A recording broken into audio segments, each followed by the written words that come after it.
Yes, yes, yes.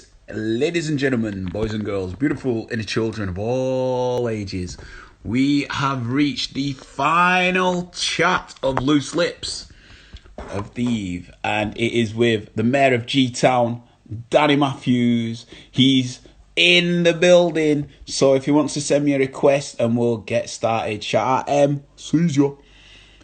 Nicholas Starr as well. Alright, here we go. He's connecting. Pete's back in. You want a bit of this, don't you, Pete? Pete wants to be interviewed as well. Yes, mate. You know what? I was like, he's gonna have a sick backdrop. He's gonna have a sick backdrop, and he's in studio. Yeah, man. How are you, my brother? I'm good, bro. I'm good. I'm good. I'm good. I'm real good. Thank you for having me on board. You know what, mate? Like, no word of a lie. Like, I was the lady who inspired this. So I did a chat on Monday. My first sort of set of features with a lass called Claire Scott, like familiar Leeds Ed.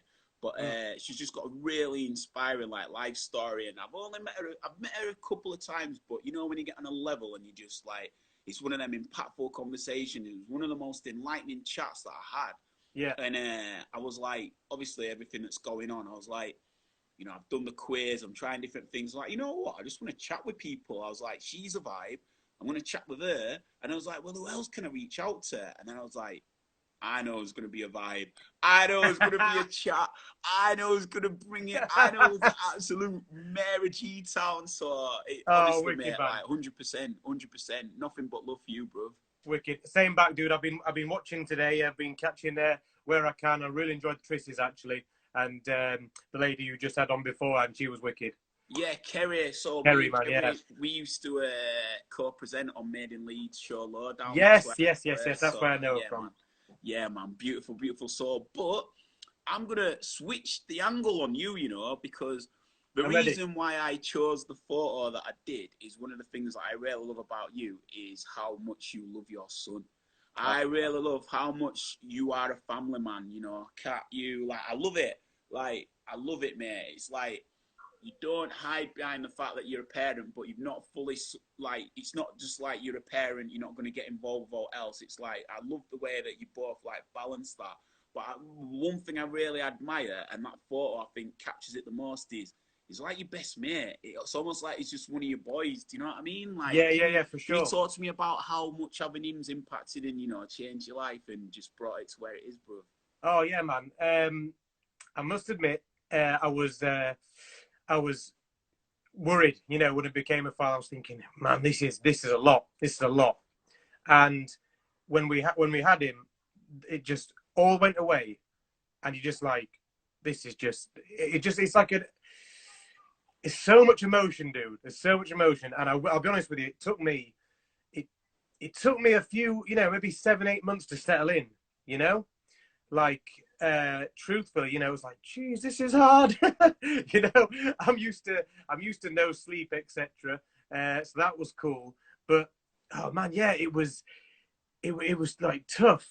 But I tell you what, when it sort of clicked, when he started sort of walking, right, 7 8 months, and then it's just like, wow, this guy's joined the party, um, and what someone told me, because I was like, oh, I'm like, oh man, taking him to festivals, oh, that's gonna be tricky. Take him on holiday, and it's like he's joined us, so we're not gonna change. We're not gonna change to be different people. We're not gonna just stay in and you know not do extreme sports, for example. We're gonna take him on board and do things what he does. So And that's an Catherine, interesting analogy of it. He's joined you, so yeah, he's he's joined us, he's man. signed up to what yous are about. For sure, for sure. And someone said my pal Zusko, actually, who I've got to shout out as Zusko, did a lot of stuff on film sets with him. He said when we were heavily pregnant, he goes, he chose you, and I thought, I like that, man. Do you know what I mean? It's like you're only given who you can handle, I think. And coming up to like this for now, though, this stage in my life, I'm just buzzing to like show him stuff. And we've been on the scooter, and it's like, hold your foot like this, and he'll go bang, and then he's off. It's the learning curve is fantastic, man. But time is just, it's flying. time's flying, bro. It's just like 3 years has gone.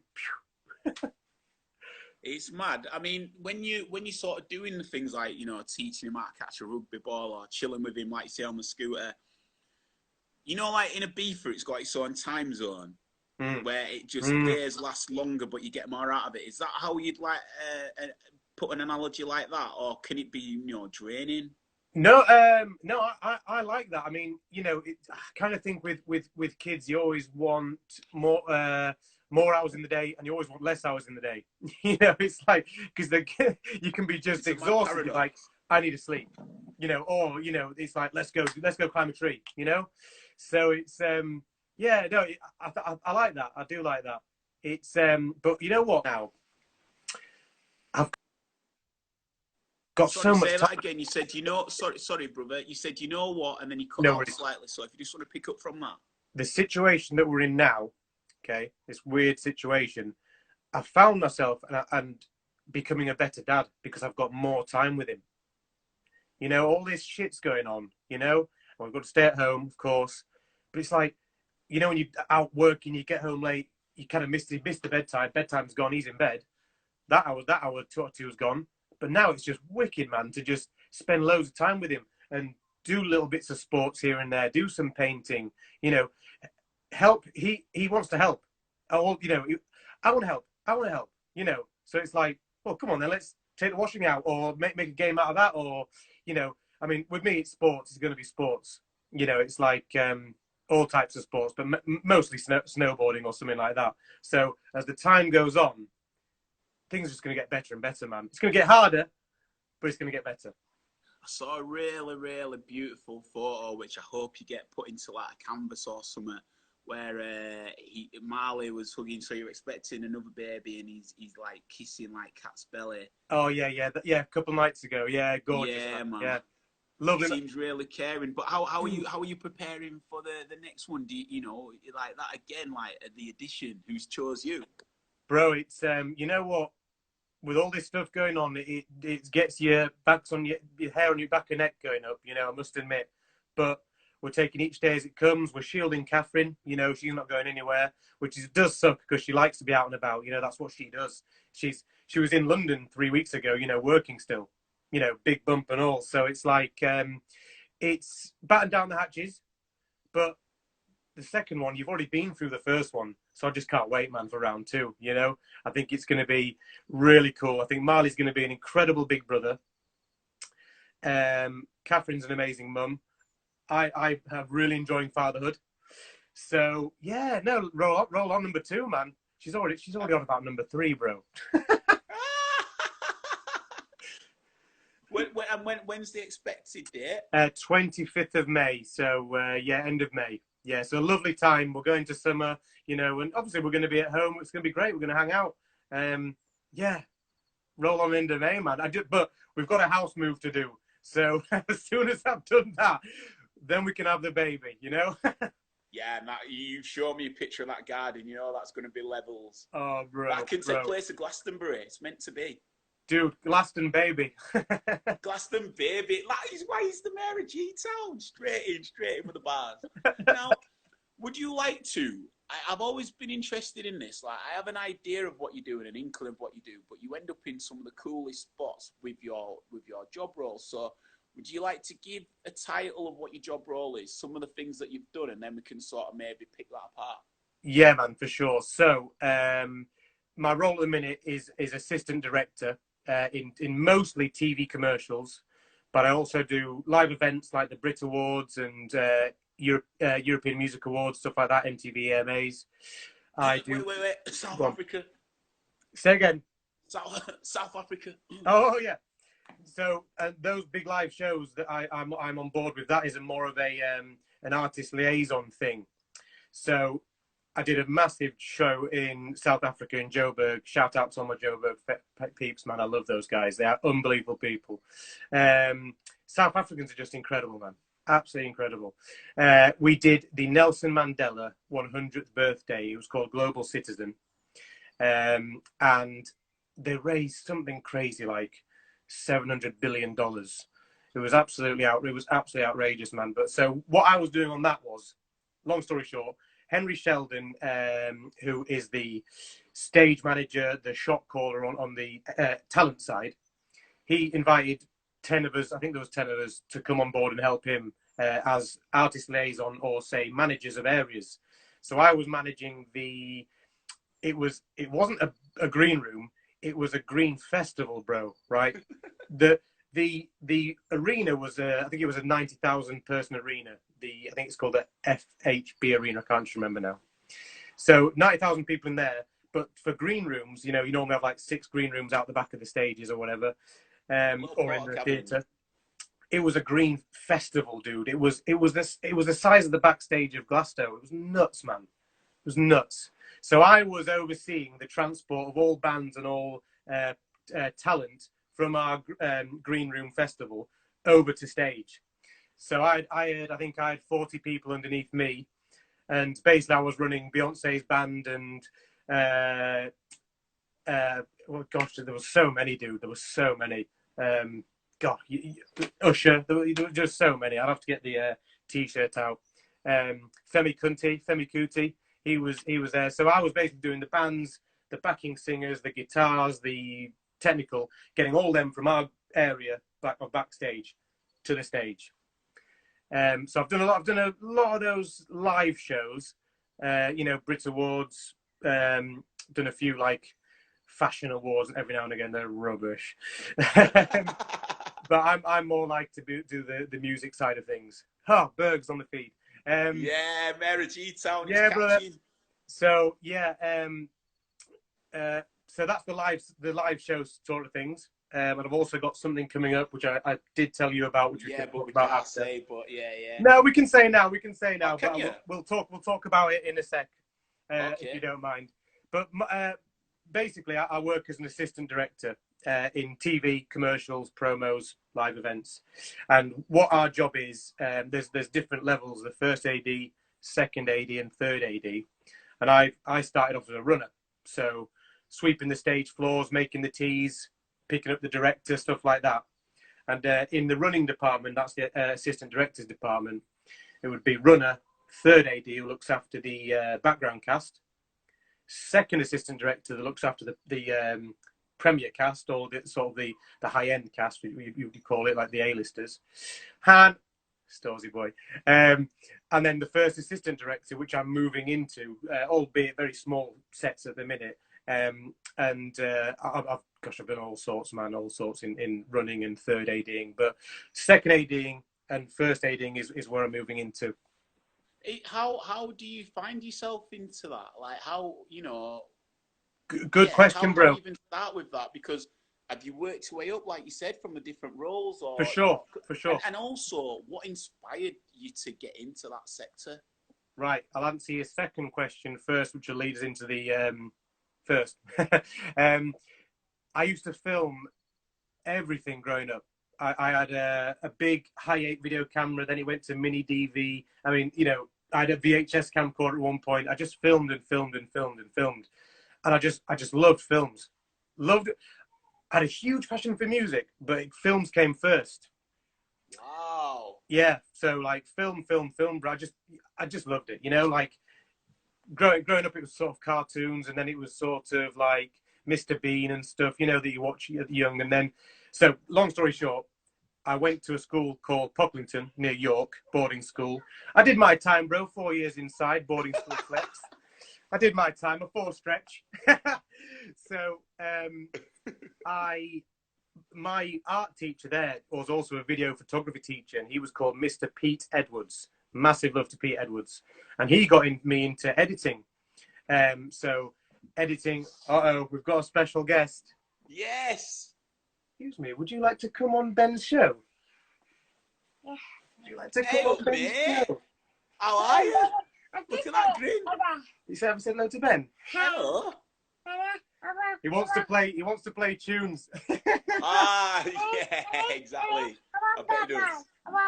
He played Batman on my Push on Radio show on Friday night. Bless you. I'm just doing a quick interview, and then we can play Batman, I promise. Okay. Say bye to Ben. Star of the show, Marley. Whoop, whoop, whoop, whoop. Bye. Bless you. bless him. Go on, my lad. Yes, lad. No, you could have it. He's just taken my 30 cents from my Euro piggy bank. He can have it. He can have it. So, yeah, bro. 1 minute. I'll just...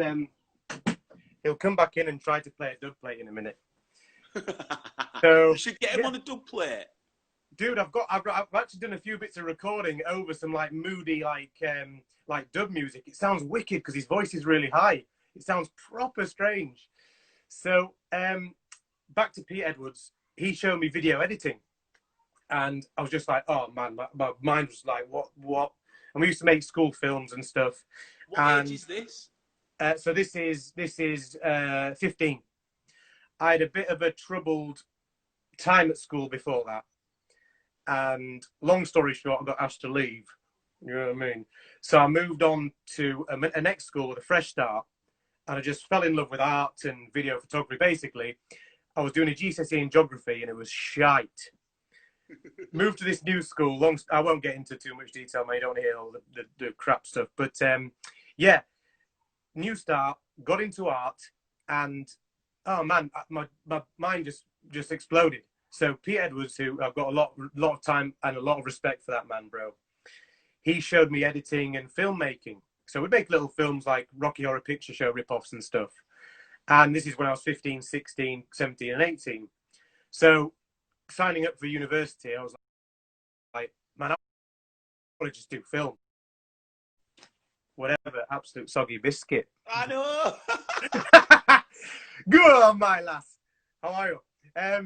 So I said, I've got to go do film. So I went to the Leeds Met and did a media course. It wasn't for me though. It just was not what I was looking for, dude.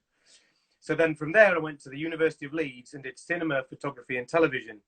Now, a few modules weren't that good. It just didn't work. You know, it was just like, it wasn't practical filmmaking. And it was just a bit too heavy essay writing. Here he comes. You can't play that dub plate. You can't play Alberosi. So University of Leeds. Fell in love with the practical. Some of the modules were like essay writing and like ripping apart old films. It was like, I can totally appreciate this, but I thought I was going to be hands-on filmmaking. So the hands-on filmmaking stuff was wicked. And I was just like, whoa. Flash forward to the end of uni. By the way, uni was an incredible time of my life, man. Got into music, met the best friends ever, you know, you included. You know, Leeds was so good for oneself, you know. And I think a load of people felt that. You know, like, it had so much extracurricular activities. You know, I got first in some of them shits as well.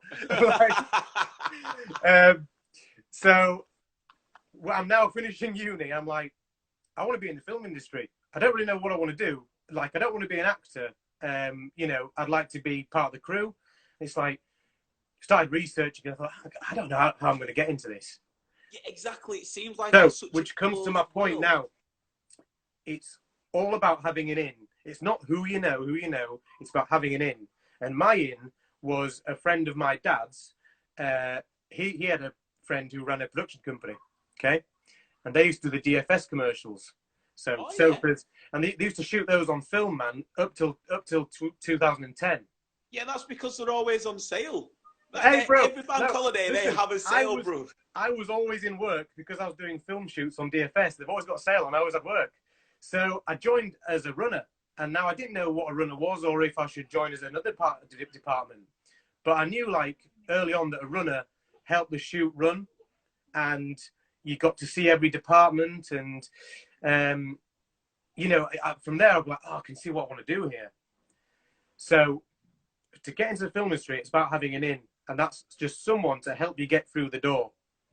In my experience, sorry, when you say an in, so you an in as in your friend knows someone. But more so when you say an in. Come on, you. 1 second, bro. He's causing a ruckus, this lad. Come on, watch out, because I'll open the door. There you go. He's bringing the noise. There you go. Oh. Is gate crashing? He's crashing the lad. Gate crashing. Stealing, sure. Shut up, Miles. So anybody who's just joined in, I'm speaking with Danny Matthews. He's the mayor of Freetown, one of the soundest brothers that you'll ever get to meet, and he's just taking us through his progression into the career that he's in now. But what I was just saying before you said, sorry, like the you're in. Yeah, I so was bro. going to lead him, you know, not just the explanation of the in, but is it more an in that you've got something on your CV potentially as an in, because, or is it referrals from one to the next to the next? Well, you know what? You could have the best CV in the world, but sometimes that CV doesn't get to the right person. So, I can only speak from experience. My in was you know, a friend of a friend who owned a production company. I know a load of other people who've gone on into a department because they know someone who's a joiner or something, and they'd started to build sets. And once you've got that first shoot under your belt, bro, that's your CV, you know, because you could have, to be honest with you, you could have been to uni, you could have been to a New York film school, or, you know, you name it. If you've not really had any on-set experience, it's kind of like, you know, it doesn't really matter. You know, you've got to have that on-set experience, in my opinion. And from there, you know, I just was saying yes. You know, if it's like, do you want to work on a carpet advert 2 days? Yes. Do you want to work on a yogurt commercial? Yes. And from then on in, once I had a couple of shoots under my belt, this is about 2 years, I was living at home, just saving up really. I didn't know what dude actually. And Matt Clyde, who I've got to give a massive shout out to, he was the first AD on the DFS commercials. And he said, you ever thought about moving to London?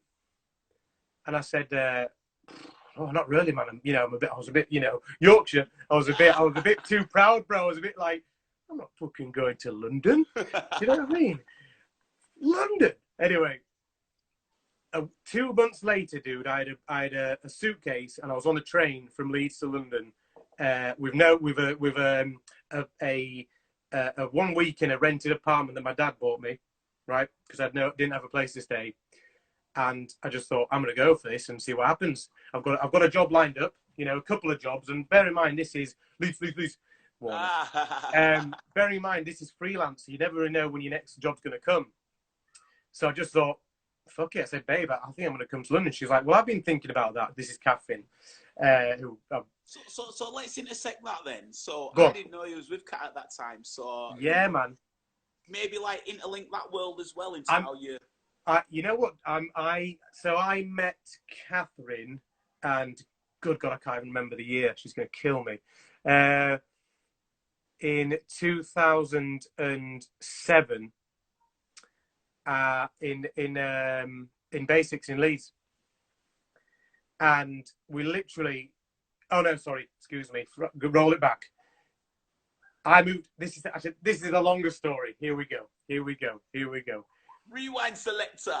Check this out. So, me and my pal Rob Bradley at school wanted to go to uni in Leeds, but we didn't have anywhere to live, and we wanted to go into halls, but we missed the bloody halls application. Right, we messed up. I think we were away getting drunk in a farm in East Yorkshire at the time. Anyway, we were like shit. So we went to a house meeting day. Okay, where there was 6 lads turned up. 1 guy from Doncaster, 1 guy from Hull, 1 guy from London, and we were like, we were trotting around. We were saying, should we just get a house together? So we got a flat in Headingley, a terrace house in Headingley, and Adam, right? We're gonna go here. We're gonna go. He had a girlfriend who lived down the road, right? And Catherine lived with her. So we went down to this house party, and I sat next to her. And I've got this picture of us, bro, which I was, the first moment we met, I'll just have to send you it. I sat down with her, and I swear to God, bro, that was it. The rest is history. We went over, I swear to God, we went to this house party, sat next to her, and that's it, bro. That's all I can remember. Went out to Basics, and we were going out. I swear to God. She did say, though, I don't know if she'll get me for saying this, she said, you going to ask me out then, or what? Yes. And, bro, flash forward gosh, 15 years this September. Married for 5. Thank you. And so this would be 2012. This is 2012 now, dude. When I've said I'm thinking of moving to London, she said, "Well, I'm thinking about it 6 months later." We're serious as anything, dude. We're gonna get married. It's like it's on. But we were like, let's just do it. So I moved down 6 months before. She had a contract in Harrogate because Catherine's in the charity business. She's worked for many. How was that distance at that time? It was tough, bro. It was tough. She used to come down, and I swear to God, I had a room the size of a double bed, and I had a single bed in it. So that was half the room in London. £700 a month, lad. £700. Jesus. So so yes, it was really rubbish, man, because we were so close. All the way through uni, all the way through. You've got to be close in that in order to, a lot of people may prevent other people going to another city or moving away at that time. So that shows the strength in how close you were. Yeah, man. Yeah, no, I mean, if she said I want to move to bloody, gosh, I don't know, I want to move to Timbuktu, I'd go with her, And it's like I said I'm going to go to London, so it wasn't too different.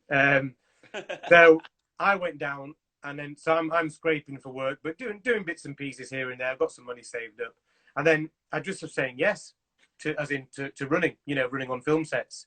And God, man, you'd end up on anything, dude, in anywhere. And I tell you what, I learned London very quickly because I'd be in Chelsea one morning, and then I'd be in Shoreditch, and then I'd be in Greenwich, then I'd be in Primrose Hill, and it was just like, oh, this is ace, And like I'm beating rush hour because I've got to be there at 7, and I'm leaving after rush hour. So I was like, sweet, man. I was just cruising through London with no traffic. It was ace. So, but long story short, I've got a massive amount of respect and love for London. Do you feel that you have to learn to live London?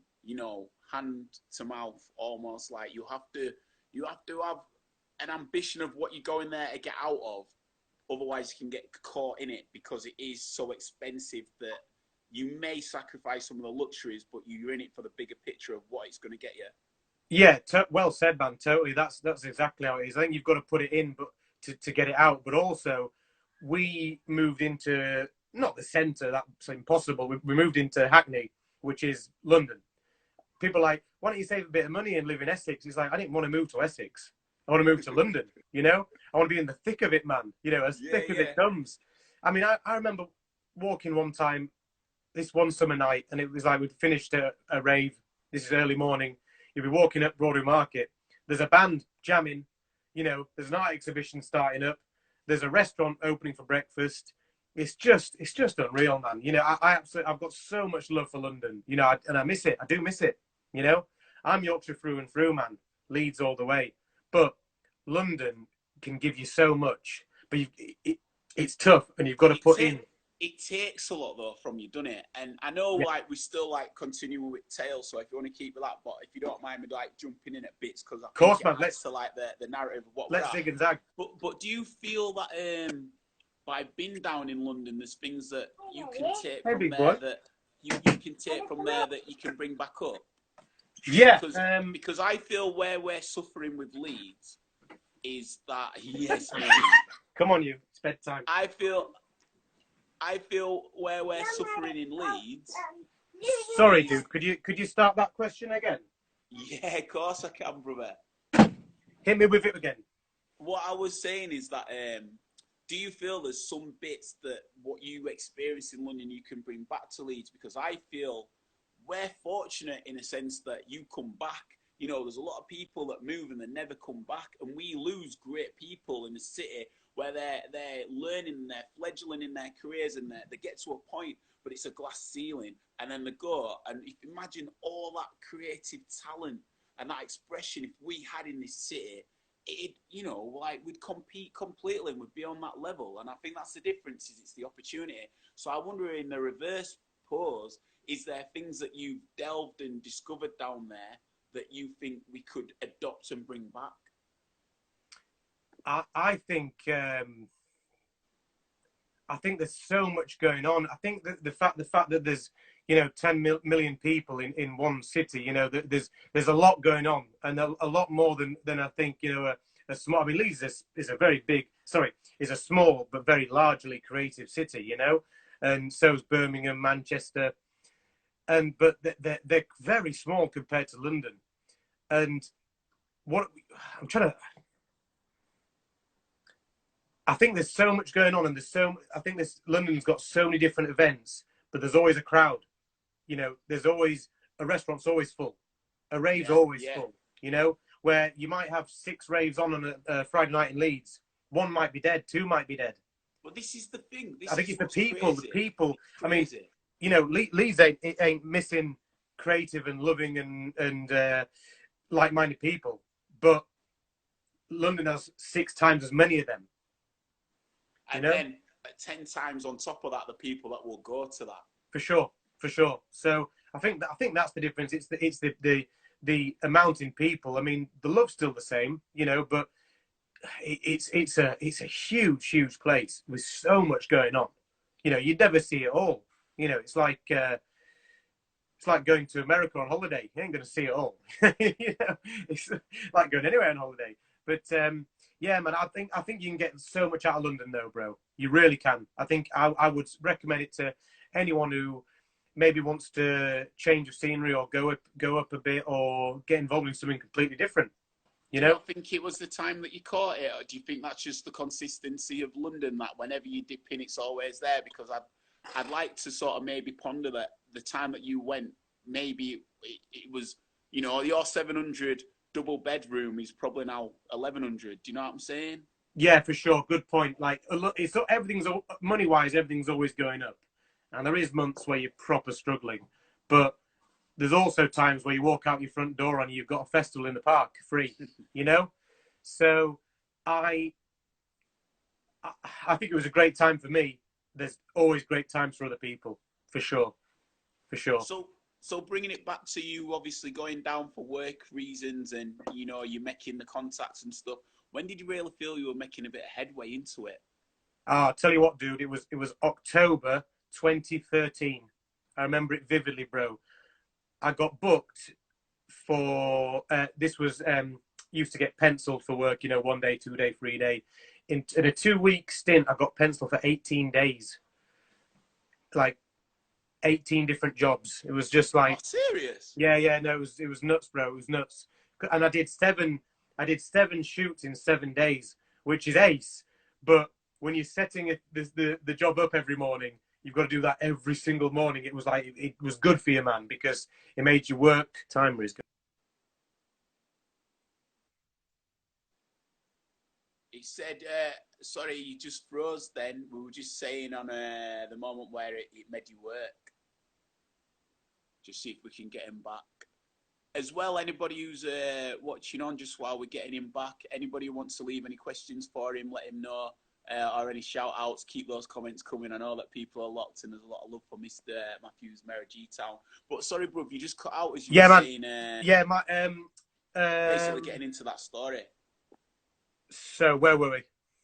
You were just saying that you had to set it up every morning. So basically, October 2013, I got 7 jobs in 7 days, and this was like one for Sky. I think there was like one for Rankin, the photographer. It was nuts, man. It was like what the hell? This is wicked. You know, this is what I've been working for. Is that all through referrals?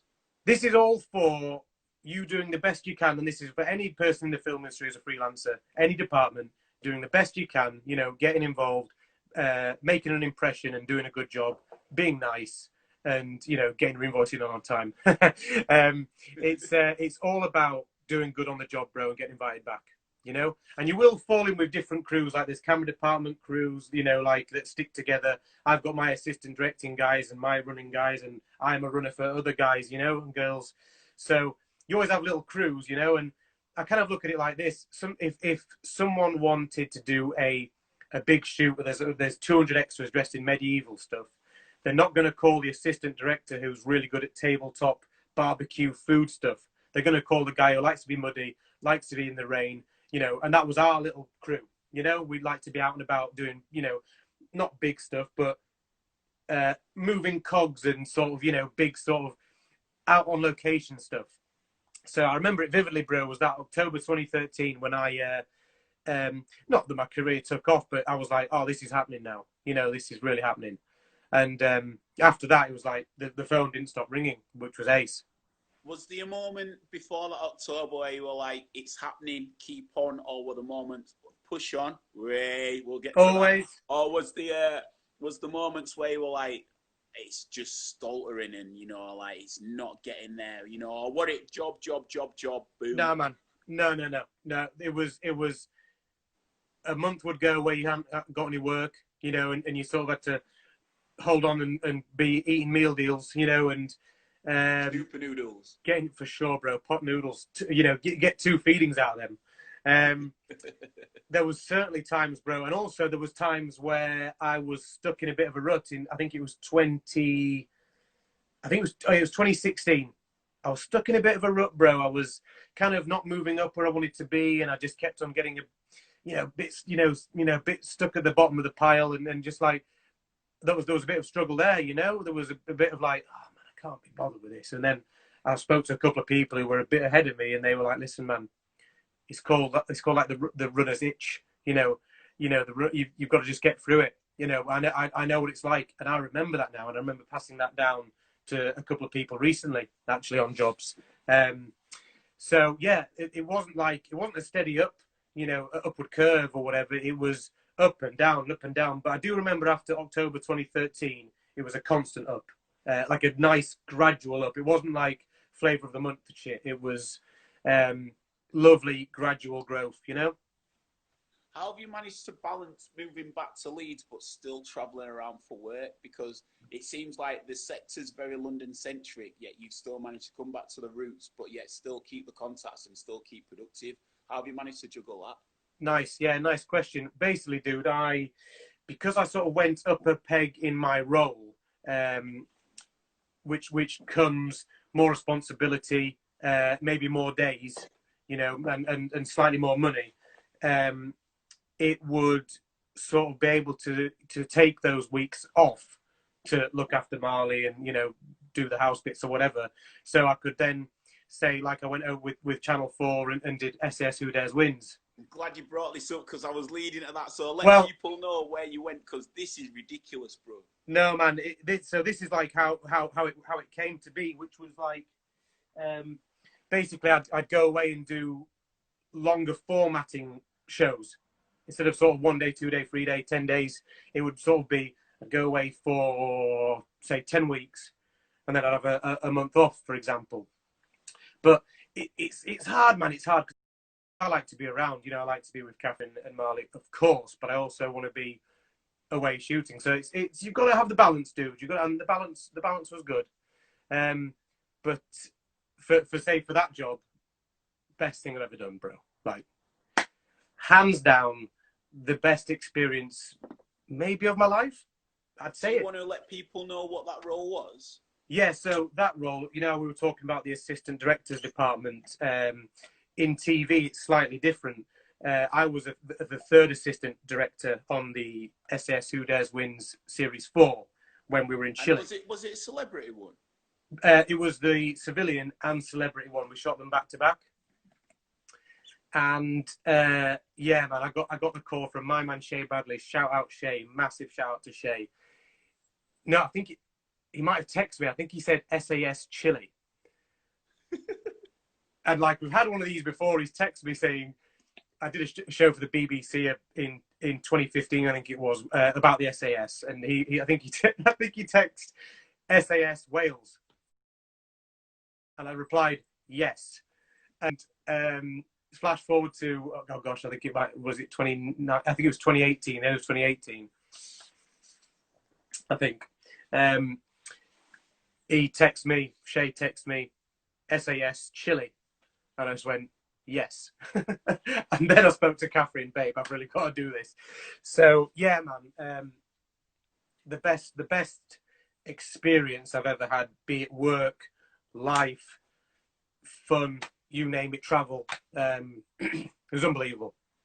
Can you explain the sort of production crew element of it, in a sense of what's always stood out to me is when I'm watching something like Life or Planet Earth is the devotion of the staff that really don't get seen in front of camera, but everything that goes into it. So you might have a camera operator that's worked there for 3 years before they get the shot, but really don't get the kudos or the shouts for it. So how long before the actual shoot are you out on location and setting things up? Can you maybe give a bit more of an insight into that, please? Definitely. So let's for this job, for example, where it was by Minnow Films for Channel 4. There was a crew of, I think, 120 people. That was split into 3 sections. 2 sections were Channel 4 Minnow Films UK, and 1 section was Tantor Films from Chile. So that was the local drivers and the fixers and the locations guys. And then say there was two then separate crews from Minnow Films. One called the on rig, and one called the off rig. I was on the off rig, and basically that's all the on location stuff. So the on rig would be the Big Brother house, little cameras, controls, and zooming in on people and zooming on people, buddy. I don't know, Vaseline in their ass crack all day long, really cool. I mean, they get some amazing stuff on rig, man, because it's just 24-hour, 24/7 filming. So, but I can't say for much on the on rig guys because we were off rig, we were location stuff, which is where I want to be for sure. Do you get to choose? No, you don't get to choose, dude. But it's I guess it's your skill set, but they cross over. They cross over. My pal Sam Washington is the AD on rig, and he's a brilliant AD, man. It's a lot of things to keep going on rig. Big Brother house thing is a load to do. But off rig, which I can speak for on that job, you would have, I think, 8 to 10 cameras running at one time, a drone setup. You'd have very high-end health and safety guys who are just the best of the best, looking out for us all. You'd have a crew of rope people. Shout out my man Swifty. Amazing rope guys who put all the safe rigging. I mean, it's just like, you want to hang a Land Rover off a piece of string, they can do it. Do you know what I mean, man? Then you've got the production side of things, like the producers, the production managers, the line managers. They keep us all safe and keep us all ticking and where we need to be. And then you've got my department working under Shay, which would be the assistant directing department, which schedule the shoot, keep it moving. I would jump on to the next challenge to make it sure it's set up. So to go back to your original question, we flew out there, I think it was about 5 days before shooting began to go on recce's. But there's always a crew out there who they've been out in bloody 4 months ahead scouting with the DS, with Ant and Billy, Ollie and Foxy, finding, because it's their course. They designed the course. And I must shout out those guys as well, man, because they are wicked fucking dudes, man. Foxy's a dickhead. But no, they're all lovely. Ant, Billy, Ollie, Foxy, they're all fucking amazing people, man, and real pleasure to work alongside them. But we were out there, say, 6 days beforehand, recceing, scheduling, we'd be in meetings, deciding what we're going to do, where we're going to do it. And then I think it was 2 days per episode, and there was 6 episodes, so there was 12 shoot days. So first day till day 12, straight through. I mean, some nights you're pulling all-nighters, some nights you got the rest.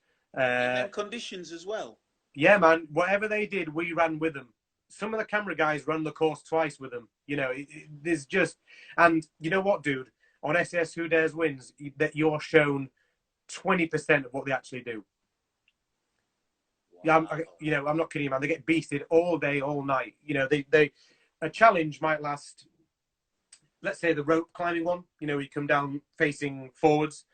You might be on the side of the hill for 8 hours, would be watching that. And that would get about 10 minutes of airtime.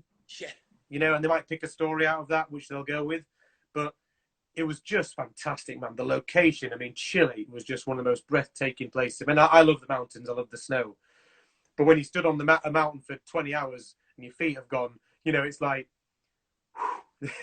this is tough. Were you in what's the Strokes album called, or the tune? My Mayo Passion. Oh, no, you know what I'm on about. Which bit of Chile were you in? We were in San Jose de Maipo, which is the Maipo Valley. So it's southeast of Santiago. have you ever considered doing a vlog?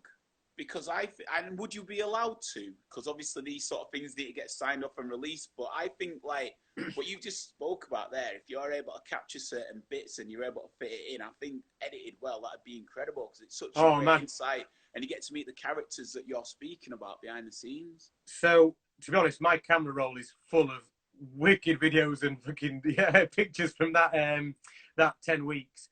But I wouldn't be able to put anything out. I mean, there is a behind the scenes crew, you know, and they're getting content. And as shows go on now, there's always a behind the scenes crew. There's always a vlog side of things. So I think maybe if you've caught something wicked, or maybe on your phone or a little DSLR camera that you had, I think you could probably give it into those guys. But I personally wouldn't have.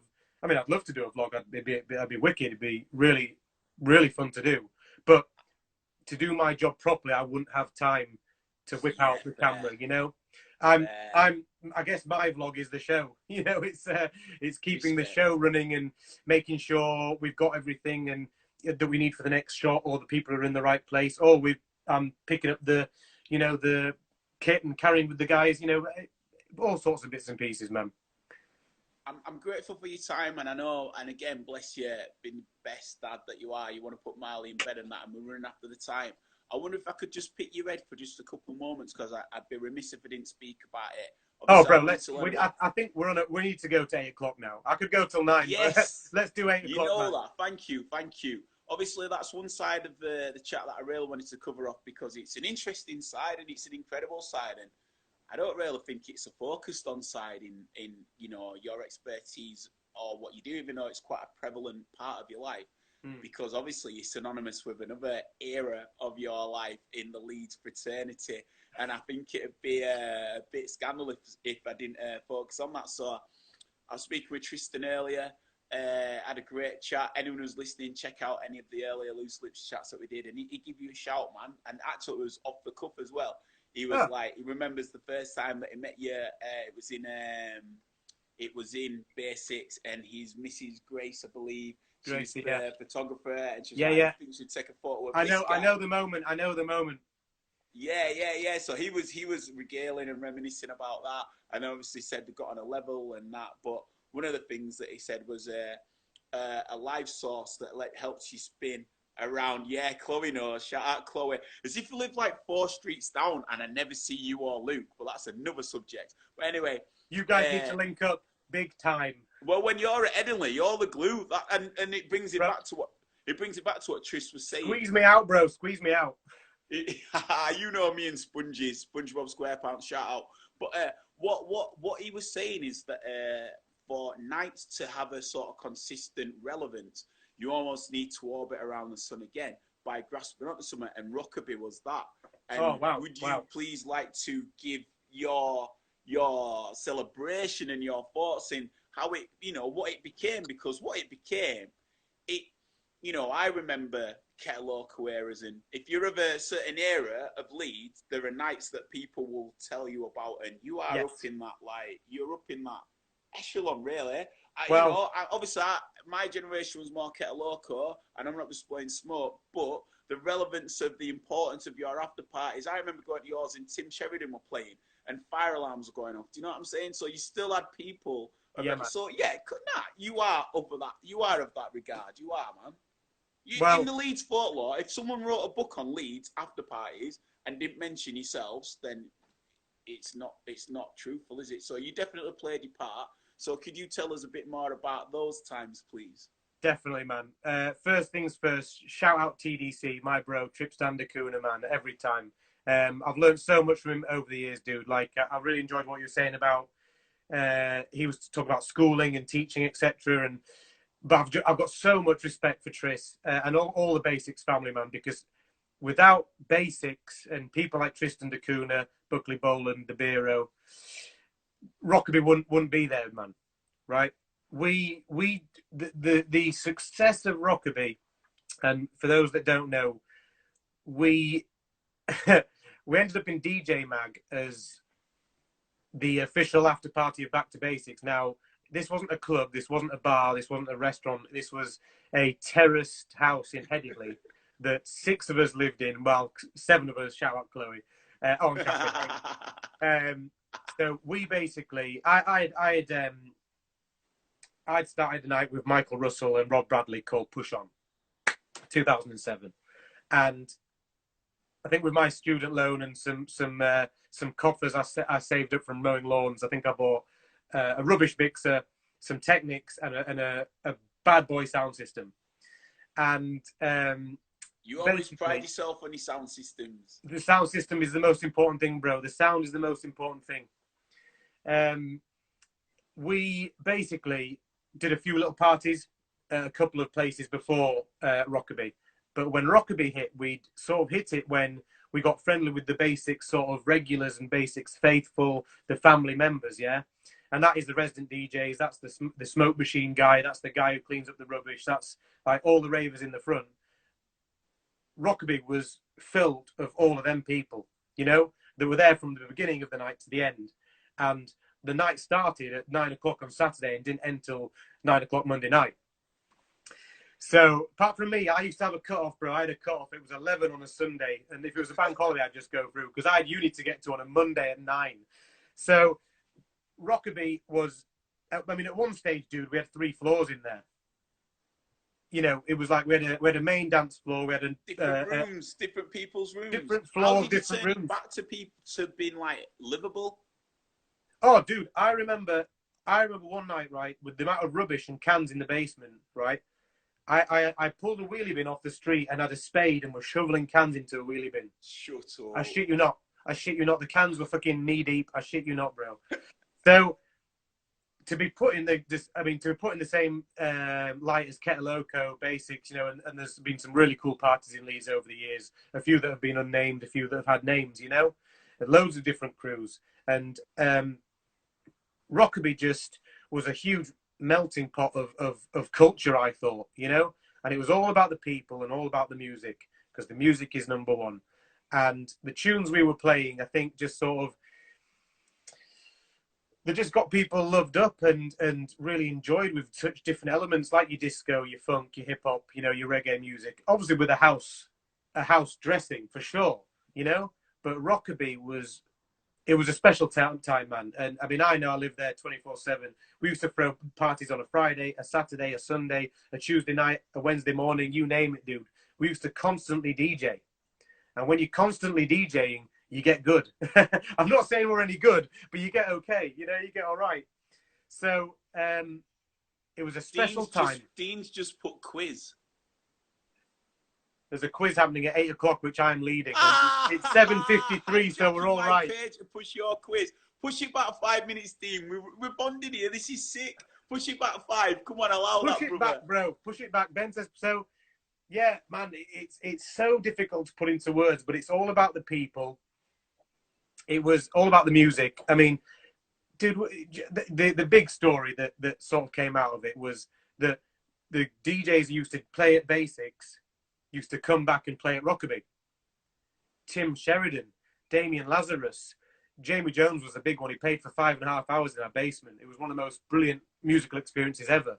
You know, I remember the deck breaking halfway through and I had to fucking get this deck out and screw this back. That's what you would do, mate. That's what you I would love do. that. At Kerry and Dan's wedding, you were the saver of the sound system, mate. That's what you do, bro. I love that sort of stuff, man. I always have done. But yeah, Rockaby was only Rockaby because Basics was Basics, and we loved Basics, you know. And we did hit it at the right time, dude. It was a young, carefree, wonderful environment. Summer of Love, 2009. You know, it was fantastic. Is there any scope for reunions? Is there any scope of maybe getting back involved? Or I know you do the radio show, and obviously, sure, you know, there's the transition into the TV world, but you know, music is still important to you. So yeah, how do you see this like balancing out? Yes, well, music is my number one, bro. You know, but you said film earlier, so where did it jump? No.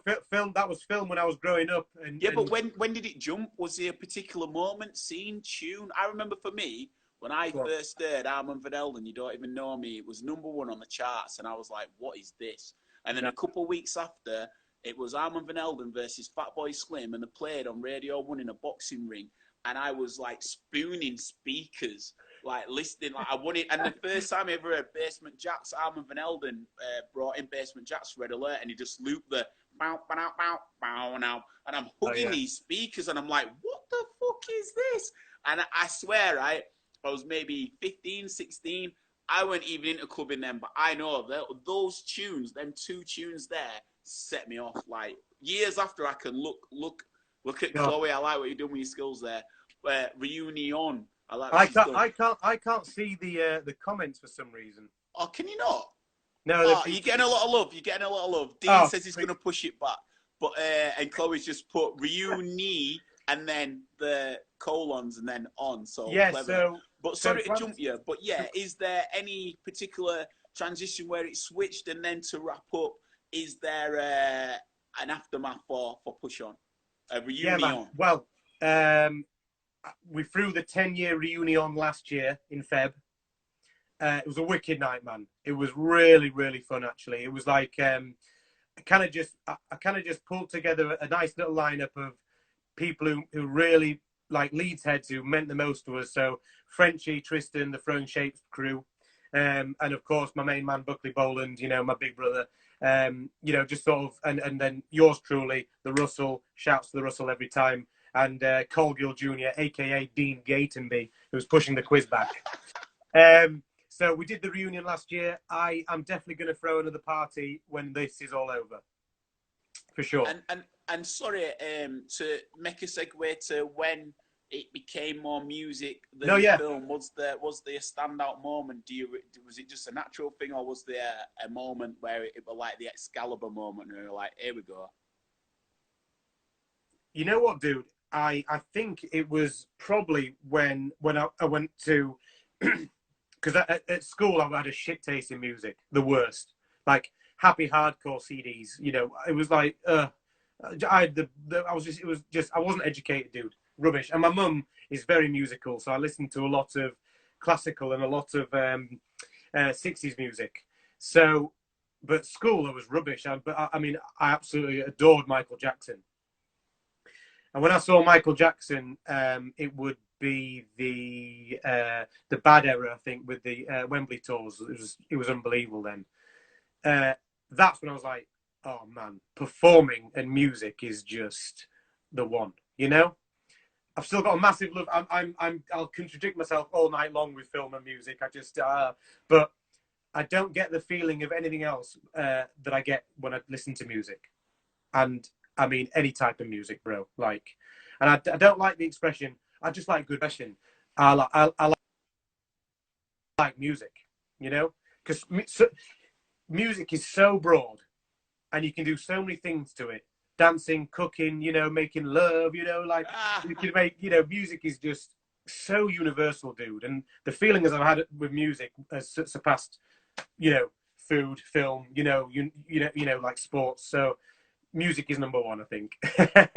Man, I'm going to wrap on this. I'd like to say that for me, music is a time capsule. It's one of those things that can take you back, and you can a lyric, a melody, even a start of a tune, and it just takes you back to a memory that you've forgotten, and It still feels as fresh and relevant. And I don't think there's a lot of things that touch it or reminisce or resemble those memories and can bring them on as much as music.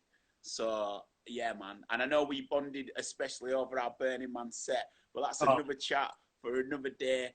Definitely. Thank you for your time. You're the mayor of G-Town, man. Like, honestly, pleasure, bro. Everybody in this group knows the levels that you're on, mate. You're such a humble brother. That's why I want to start with Family Vibe, because it's something that, you know, I look up to you about, and I really respect that you're about, man. You know, you're about the life, and not just the life, but your family life as well. And you're not ashamed to put that on top. And I think that's a massive respect and kudos to you. Appreciate that, brother, man. Thank you so much. Bro. You're a sick guy. Thank love you, man. Love you. Guest. I look. You know what? We've got to take one picture right now. Are you screenshotting? Yeah. My G. That was good. My G. No, dude. Thank you so much for having me. Bro, you're the bringer of good vibes, man. As if you're not big up for what you're doing, dude. Keeping the troops buzzing with your your chat shows, your quizzes, everything you do, man. You're glowing right now, dude. You're glowing. Thank you, man. Just sparking the soul of a generation, what I'm here to do. But people like you help me be me. So thank you.